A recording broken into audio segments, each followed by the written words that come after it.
আসসালামু আলাইকুম। এইচএন বাংলা সংবাদে সবাইকে স্বাগত জানাচ্ছি। আমি সুমনা ঘোষ। শুরুতেই থাকছে সংবাদ শিরোনাম।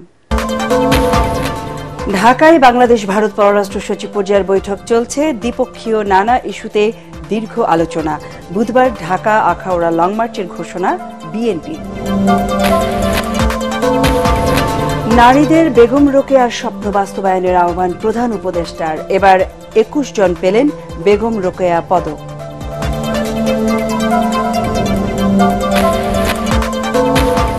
জুলাই গণহত্যা মামলায় আসামিকে গ্রেফতারের ভয় দেখিয়ে চাঁদাবাজি করলে অভিযুক্ত পুলিশ ও বাদীর বিরুদ্ধে ব্যবস্থা, জানালেন ডিএমপি কমিশনার।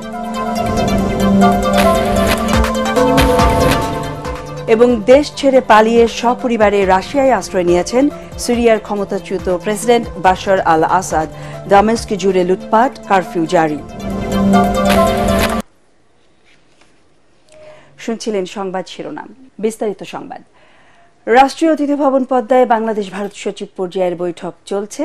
এতে বাংলাদেশের পক্ষে নেতৃত্ব দিচ্ছেন পররাষ্ট্র সচিব জসিম উদ্দিন এবং ভারতের পক্ষে সফররত দেশটির পররাষ্ট্র সচিব বিক্রম মিশ্রি। বেলা ১১টা থেকে শুরু হয়ে এখনও চলছে বৈঠক। এর আগে বৈঠকে অংশ নিতে রাষ্ট্রীয় অতিথি ভবন পদ্মায় আসেন বিক্রম মিশ্রি। বৈঠক শেষে প্রধান উপদেষ্টা ও পররাষ্ট্র উপদেষ্টার সাথে তার সৌজন্য সাক্ষাতের কথা রয়েছে। কয়েক ঘণ্টার এই সফরে সকাল ৮টা ২০ ঢাকার হজরত শাহজালাল আন্তর্জাতিক বিমানবন্দরে অবতরণ করেন ভারতের পররাষ্ট্র সচিব। শেখ হাসিনা সরকারের পতনের পর এই প্রথম ভারতের কোনো কূটনৈতিক বাংলাদেশে এলেন। দুদেশের মধ্যে চলমান সাম্প্রতিক অস্থিরতায় তার এই সফর বিশেষ গুরুত্ব পাচ্ছে।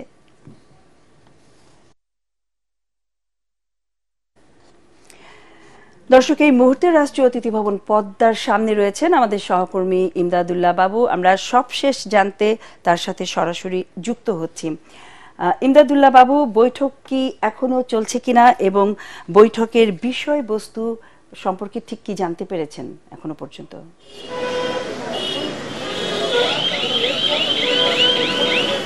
সুমনা, বৈঠকটি বেলা ১১টায় আজকে শুরু হয়েছিল, সকালবেলা বেলা ১১টার দিকে, এবং ১১টা থেকে প্রায় ১:৩০ পর্যন্ত এই বৈঠকটি চলে, অর্থাৎ প্রায় ২.৫ ঘন্টা কিন্তু দীর্ঘ ছিল এই বৈঠকটি। এবং এই বৈঠকে বাংলাদেশের পক্ষে পররাষ্ট্র সচিব জসিম উদ্দিন এবং ভারতের পক্ষে বিক্রম মিশ্রি নেতৃত্ব দেন। এবং এই বিক্রম মিস্ত্রির সাথে কিন্তু ৯ সদস্যের একটি প্রতিনিধি দলও ছিল এবং তারাও এই বৈঠকে কিন্তু আলোচনা করেছে। এবং এখানে বাংলাদেশে নিযুক্ত ভারতের যে হাই কমিশনার রয়েছেন প্রণয় ভার্মা, তিনিও এই বৈঠকে উপস্থিত ছিলেন।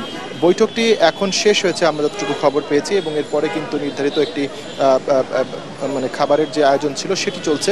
এবং এই বৈঠকে আসলে কি কি নিয়ে আলোচনা হয়েছে এগুলো নিয়ে কিন্তু এখনও পরিষ্কারভাবে কোনো পক্ষই কোনো কথা বলেনি। তবে আমরা সমর্থিত সূত্রে যেটি জানতে পেরেছি যে বাংলাদেশের বেশ কিছু বিষয় ছিল যেগুলো বিষয় নিয়ে, যেহেতু ডক্টর ইউনূসের নতুন সরকার রয়েছে, ইউনূস সরকারের যে বিষয় তাদের যে পর্যালোচনাগুলো রয়েছিল সেগুলো কিন্তু উপস্থাপন করা হয়েছে। বিশেষ করে সংখ্যালঘু নির্যাতন নিয়ে ভারতের গণমাধ্যমগুলোর যে একটি নেগেটিভ ভূমিকা রয়েছে এবং সেখানকার জনমতকে বাংলাদেশের সংখ্যালঘু নির্যাতন হচ্ছে সেই বিষয়ে যে একটি ভুল মেসেজ দেওয়া হচ্ছে, সেইগুলো বিষয়ে বাংলাদেশের পক্ষ থেকে উদ্বেগ জানানো হয়েছে এবং এগুলো যাতে বন্ধ করা হয় এবং এইগুলোর বিষয়ে যাতে সরকার পদক্ষেপ গ্রহণ করে এবং দুদেশের মানুষের যে সম্পর্কগুলো রয়েছে সেগুলো উন্নত করার জন্য যেন উদ্যোগ নেয়, এরকম প্রস্তাবনা আমরা শুনতে পেরেছি যে সরকারের পক্ষ থেকে দেওয়া হয়েছে। একই সাথে ব্যবসা বাণিজ্যের অগ্রগতি নিয়ে আলোচনা হয়েছে, যে কিভাবে নিত্যপণ্যের যে যোগানগুলো রয়েছে সেগুলো স্বাভাবিক রাখা যায় এবং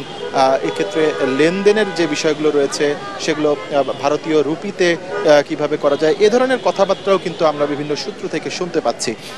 এছাড়াও সীমান্ত হত্যা বন্ধে কঠোরভাবে কিন্তু বাংলাদেশের পক্ষ থেকে অবস্থান নেওয়া হয়েছে এই বৈঠকে।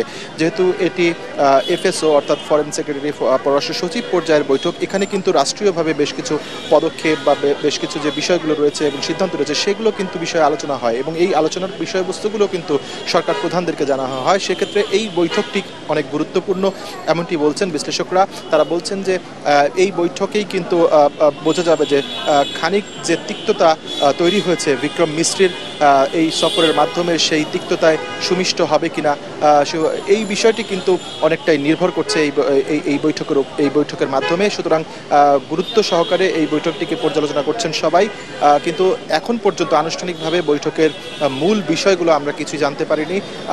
অসমর্থিত সূত্রে বা সমর্থিত সূত্রে বিভিন্ন রকমের তথ্য আমরা পাচ্ছি, তো সেগুলো আমি আপনার মাধ্যমে দর্শকদেরকে জানাচ্ছি। আমরা যদি নতুন কোনো তথ্য পাই, বিশেষ করে 3:30টার দিকে পররাষ্ট্র উপদেষ্টার সাথে বিক্রম মিশ্রির একটি বৈঠকের কথা রয়েছে, একটি কার্টেসি কলন রয়েছে। সেই কলনে হয়তো বা আমরা জানতে পারবো সেই কলন শেষে যে আসলে কি কি বিষয় নিয়ে আলোচনা হয়েছে। তখন আমি আপনার মাধ্যমে প্রিয় দর্শকদেরকে সেই তথ্যগুলো জানিয়ে দেব। সুমনা, ধন্যবাদ ইমদাদুল্লাহ বাবু আমাদের সাথে এতক্ষণ যুক্ত থাকার জন্য। এদিকে ভারতের আগরতলায় বাংলাদেশের সহকারী হাইকমিশনে হামলা ও মিথ্যা প্রচারণার মাধ্যমে সাম্প্রদায়িক অস্থিরতা তৈরির অপচেষ্টা প্রতিবাদে আগামী বুধবার ঢাকা আখাউড়া যৌথ লং মার্চের ঘোষণা দিয়েছে ছাত্রদল, যুবদল ও স্বেচ্ছাসেবক দল। নয়াপল্টনে দলের কেন্দ্রীয় কার্যালয়ে যৌথ সংবাদ সম্মেলনে কর্মসূচি ঘোষণা করেন যুবদল সভাপতি এম মোনায়েম মুন্না। এ সময় তিনি অভিযোগ করেন, ভারতীয় গণমাধ্যম অব্যাহতভাবে অপপ্রচারের মাধ্যমে বাংলাদেশের সাম্প্রদায়িক সম্প্রীতি বিনষ্টের চেষ্টা চালানো হচ্ছে। তার দাবি, গণহত্যাকারী শেখ হাসিনা ও তার দোসরদের আশ্রয় দিয়ে ভারত ভিত্তিহীন সংখ্যালঘু নির্যাতনের প্রচারণা চালিয়ে বাংলাদেশের মানুষের বিপক্ষে অবস্থান নিয়েছে। ভারতের মাটি ব্যবহার করে বাংলাদেশ সরকারকে বিব্রত করার চেষ্টা সফল হতে দেওয়া হবে না বলেও হুঁশিয়ার করেন যুবদল সভাপতি। শেখ হাসিনার পতনের পর ভারত কাল্পনিক এবং ভিত্তিহীন সংখ্যালঘু নির্যাতন এর প্রপাগান্ডা ছড়িয়ে বাংলাদেশের জনগণের বিরুদ্ধে স্পষ্টতই অবস্থান নিয়েছে। শেখ হাসিনাকে ভারতের মাটি ব্যবহার করে বাংলাদেশের ছাত্র জনতার সরকারকে বিব্রত করার সুযোগ দিয়েছে। ভারতের কোনো নৈতিক অধিকার নাই বাংলাদেশের অভ্যন্তরীণ বিষয় মন্তব্য করার। ভারতীয় আগ্রাসনের বিরুদ্ধে আমরা জনগণকে ঐক্যবদ্ধ করে আমরা ঢাকা থেকে আগরতলার অভিমুখে আখাউড়া পর্যন্ত আমরা লং মার্চের ঘোষণা দিচ্ছি। সমাজের সুবিধাবঞ্চিত, নির্যাতিত ও অসহায় নারীদের অবস্থার উন্নয়নে কাজ করে বেগম রোকেয়ার স্বপ্ন বাস্তবায়নের ভূমিকা রাখতে নারীদের প্রতি আহ্বান জানিয়েছেন প্রধান উপদেষ্টা ডক্টর মোহাম্মদ ইউনূস। বেগম রোকেয়া দিবস উপলক্ষে রাজধানীর ওসমানী স্মৃতি মিলনায়তনে পদক প্রদান অনুষ্ঠানে তিনি একথা বলেন। এ সময় প্রধান উপদেষ্টা বলেন, স্বপ্ন দেখলে একদিন তা বাস্তবে পরিণত হবেই। বেগম রোকেয়া দূরদৃষ্টি সম্পন্ন স্বপ্ন দেখেছেন বলেই অনেক কিছুই এখন বাস্তবায়ন হচ্ছে। তিনি আরো বলেন, বেগম রোকেয়ার কল্পনা শক্তি ছিল প্রখর। যারা রোকেয়া পদক পেয়েছেন তাদের স্বপ্নগুলো তরুণ প্রজন্মের মাঝে ছড়িয়ে দেওয়ার আহ্বান জানান প্রধান উপদেষ্টা। এবছর 21 জনকে বেগম রোকেয়া প্রদান পদক তুলে দেন ডক্টর মোহাম্মদ ইউনূস। স্মরণের একটা যথোপযুক্ত এই যে কল্পনা শক্তি, তার সুলতানের স্বপ্ন অবাক লাগে। কি চিন্তা তার, এবং সে চিন্তা লিখে গেছে, মনকে আরেক দুনিয়াতে নিয়ে গেছে। কল্পনার শক্তিটা আসে এই জন্য, কল্পনা ছাড়া বাস্তব সম্ভব না। যদি কল্পনা করি একদিন সেটা বাস্তব হবে, যদি কল্পনা না করি বাস্তব হওয়ার কোনো সম্ভাবনা নাই। অথচ এই কল্পনা শক্তি আমার আয়ত্তের ভেতরে, যেটা সুলতানার স্বপ্ন, সুলতানার কল্পনা। চাঁদে যাওয়ার কল্পনা করেছি, মানুষ একদিন চাঁদে গিয়েছে। জুলাই আগস্টের ঘটনায় করা মামলায় আসামিকে গ্রেফতারের ভয় দেখিয়ে চাঁদাবাজি করলে অভিযুক্ত পুলিশ ও বাদীর বিরুদ্ধে ব্যবস্থা নেওয়া হবে বলে জানিয়েছেন ডিএমপি কমিশনার শেখ মোহাম্মদ সাজ্জাদ আলী। রাজধানী মিন্টু রোডে মিট দ্য প্রেসে তিনি বলেন, তদন্তে যাদের বিরুদ্ধে প্রমাণ পাওয়া যাবে তাদেরকেই শুধু গ্রেফতার করা হবে। মামলা বাণিজ্যে চাঁদাবাজির অভিযোগে এরই মধ্যে এক পুলিশ কর্মকর্তার বিরুদ্ধে ব্যবস্থা নেওয়া হয়েছে বলেও জানান তিনি। রিপোর্ট মনির হোসেন তপুর।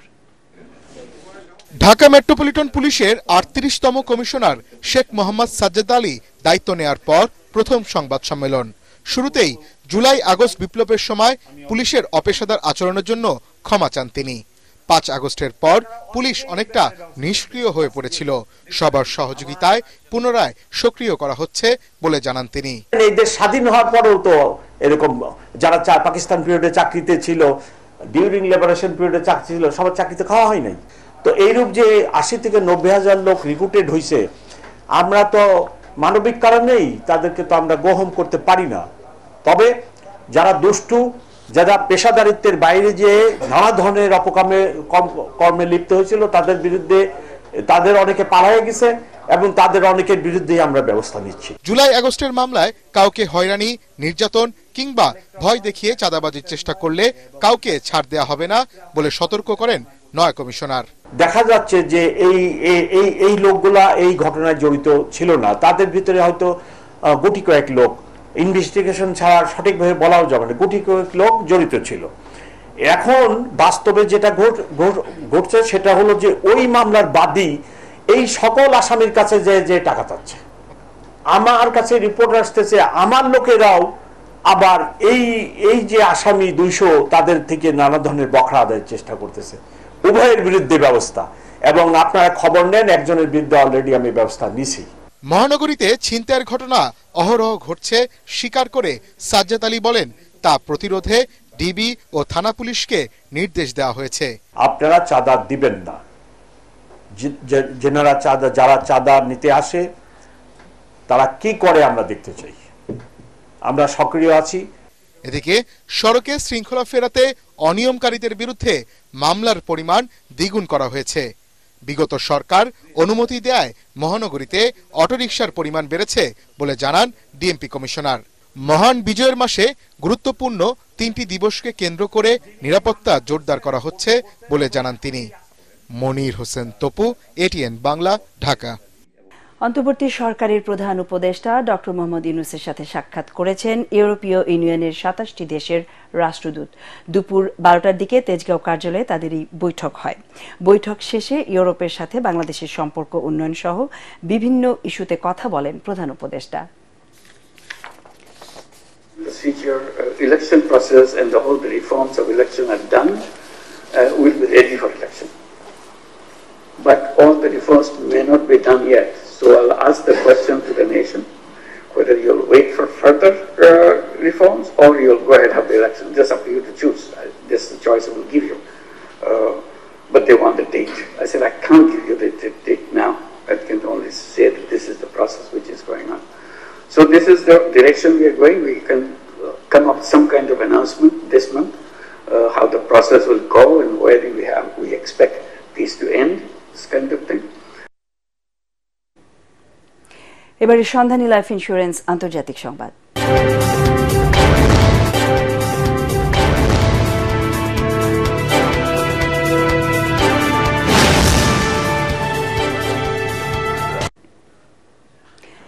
দেশ ছেড়ে পালিয়ে রাশিয়ায় আশ্রয় নিয়েছেন সিরিয়ার আলোচিত সমালোচিত ক্ষমতাচ্যুত প্রেসিডেন্ট বাশার আল আসাদ। মস্কোয় বাশার ও তার পরিবারকে রাজনৈতিক আশ্রয় দিয়েছেন প্রেসিডেন্ট পুতিন। এদিকে বাশারের পতনের পর হামলা হয়েছে দামেস্কে ইরানের দূতাবাসে। বিভিন্ন স্থানে চলছে লুটপাট। দামেস্কে জারি করা হয়েছে কারফিউ।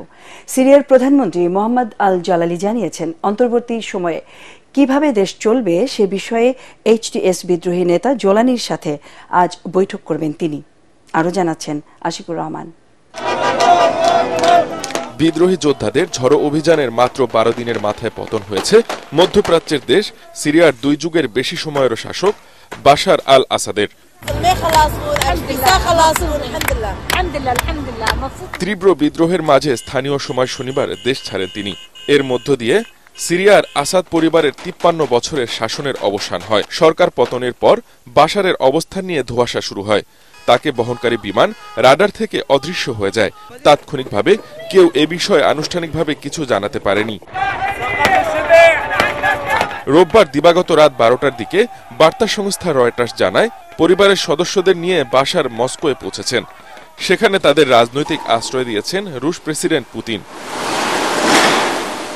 এদিকে সিরিয়া পরিস্থিতি নিয়ে আলোচনার জন্য সোমবার জাতিসংঘের নিরাপত্তা পরিষদে রুদ্রদ্বার বৈঠক আয়োজনের অনুরোধ জানিয়েছে রাশিয়া।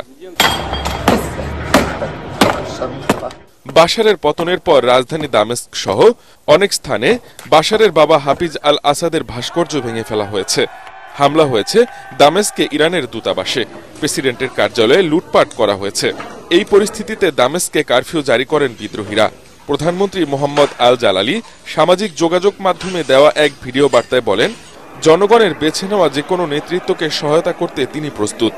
في هذه الساعات التي يشعر فيها الناس بالقلق والخوف رغم أنهم جميعا حريصون على هذا البلد وعلى مؤسساته ومرافقه 1971 থেকে 2000 সাল পর্যন্ত সিরিয়ায় ক্ষমতায় ছিলেন বাশারের বাবা হাফিজ আল আসাদ।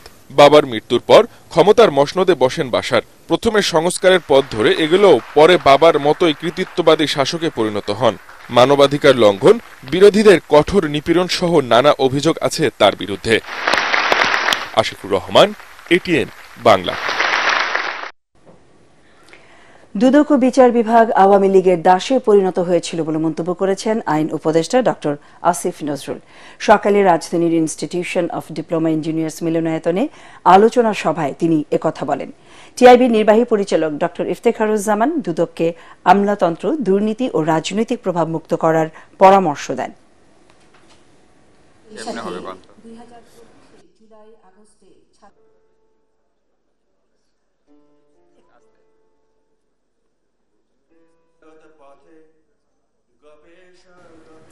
স্বরাষ্ট্র উপদেষ্টা মোহাম্মদ জাহাঙ্গীর আলম চৌধুরী বলেছেন, আইনশৃঙ্খলা বাহিনীর পোশাক পরিবর্তন করে লাভ নেই যতক্ষণ না মন মানসিকতার পরিবর্তন না হয়।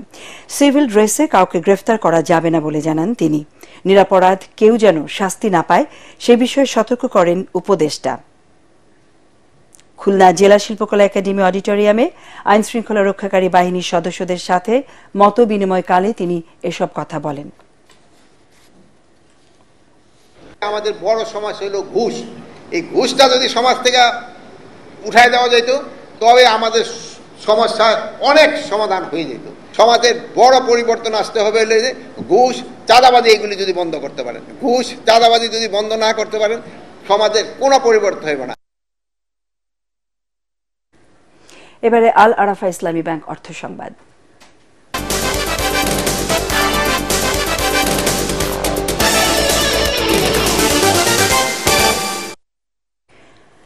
ঝুঁকিপূর্ণ ভবনে চলছে খাগড়াছড়ির মহালছড়ি হাসপাতালের স্বাস্থ্যসেবা। ভবনের ছাদ থেকে খসে পড়েছে পলেস্তরা। যে কোনো সময় ঘটতে পারে বড় দুর্ঘটনা। এই অবস্থায় দ্রুত নতুন ভবন নির্মাণের দাবি চিকিৎসক ও রোগীদের। এবারে পার্টেক্স খেলার খবর।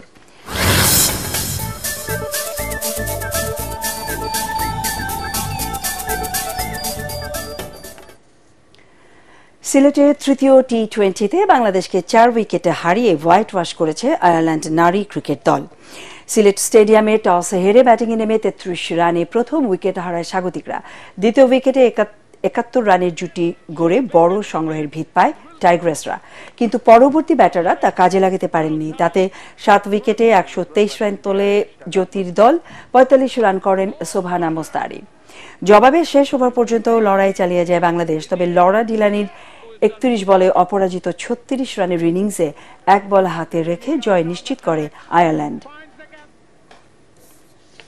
সংবাদ শেষ করব, তার আগে সংবাদ শিরোনামগুলো আরো একবার। ঢাকায় বাংলাদেশ ভারত পররাষ্ট্র সচিব পর্যায়ের বৈঠক চলছে। দ্বিপক্ষীয় নানা ইস্যুতে দীর্ঘ আলোচনা। বুধবার ঢাকা আখাউড়া লং মার্চের ঘোষণা বিএনপির। নারীদের বেগম রোকেয়ার স্বপ্ন বাস্তবায়নের আহ্বান প্রধান উপদেষ্টার। এবার 21 জন পেলেন বেগম রোকেয়া পদক।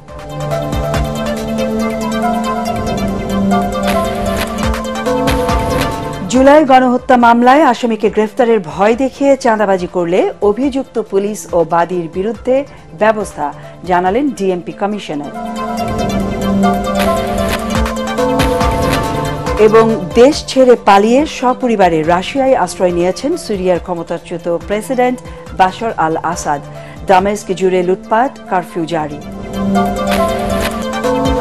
আমাদের পরের সংবাদ দেখার আমন্ত্রণ জানিয়ে এখনকার মতো শেষ করছি।